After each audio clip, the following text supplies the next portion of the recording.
አሰላሙ አሌይኩም ወራህመቱላሂ በረካቱ ድና የተከበራችሁ የቻናሌ ቤተሰቦች ሰላም ሰላም ብያለሁኝ። ዛሬ ደግሞ ምዕራፍ 2 ከነጭ ዱቄት የእንጀራ አዘገጃጀት የሚል ርዕስ ነው ይዤ የመጣሁት። ያው በባለፈው ከነጭ ዱቄት ከሁለት ቁጥሩ እንዴት እንዲያዘገጃጀው አሳይቻችኋለሁ። ዛሬም በዛው ተመሳሳይ ነው። ያው ዱቄቱ የተወሰነ ቢለያይም ያው እንደተለመደው ዱቄቴን አምሼ ወይም ደግሞ ለአንድ ቀን ያክል ይሄ ኩፍ ብሎ ያያችሁት ያው አንድ ቀን ሆኖታል። እስቲ ያቀር ጠብቀዋለሁኝ። ካጠለልኩት ተቀረረ በኋላ አቅርሬ ታላጅ አስገባዋለሁ ማለት ነው። ታላጅ አስገባዋለሁኝ። እኔ ደግሞ የዛሬው ዱቄቱን አምሼ ሰንብቻለሁኝ። ያኔ ወዲያው አይደለም እንደ በባለፈው ዱቄቱን አምሼ ሊጡንም ምርሾንም የበፊቱን እንጀራ ትራፊ ስለደፋሁት ሌላ እርሾ አዘገጃጅቼ ነው፣ ግን ታላጅ አስቀምጫዋለሁ። ይሄንን የጠለለውን አቅርሬ ሌላ ንጹህ ውሃ አርጌ ታላጅ ነው ያስቀመጥኩት ማለት ነው። ሳቦካ እሱንም አቅርሬ ደፍቼ ሌላ ውሃና ትንሽ ጨው፣ ትንሽ ስኳር አርጌ በጥብጬ ዝም እንደምታዩት ከዱቄቱ ላይ ጨምሬ አሻሁት ማለት ነው።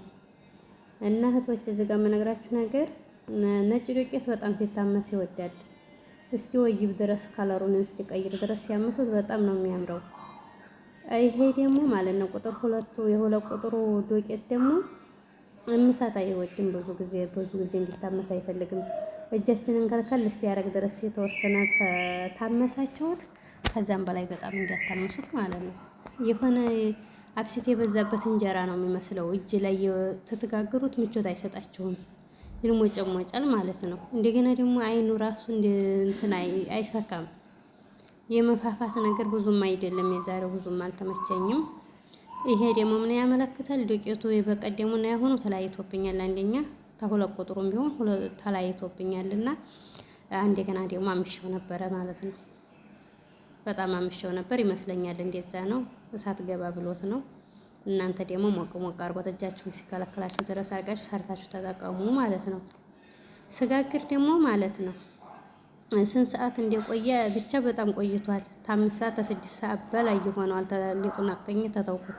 አልተመቸኝም ነበርና ለመጋገር አስቀምጨው ቆይቶ ማምሻ ነው የጋገርኩት ማለት ነው። ስለዚህ እናንተም ደግሞ ያው ኩፍ ሲልላችሁ በጣም ቦክቶ ሳይውል ጋግሩት። ምክንያቱም የሆነ አይኑም ምኑም በጣም ቦክቶ እንትን ሲል የሆነ እንትን ይላል ማለት ነው። ማቅረር ጀምር አድርጎ ነበር እንደውም ማለት ነው ተመዋሉ የተነሳ በጣም እንደዛም ሲሆን አንዳንዴ ይጠላዋል። እና እንግዲህ እንደዛ አድርጋችሁ ጋግራችሁ ሞክሩ እላችኋለሁ ውዶቼ። እና ነጭ ዱቄቱ ተሆነ በጣም መታመስ ይወዳል፣ ልመሱት። ይሄ ግን እስከዚህም አይደለም ማለት ነው።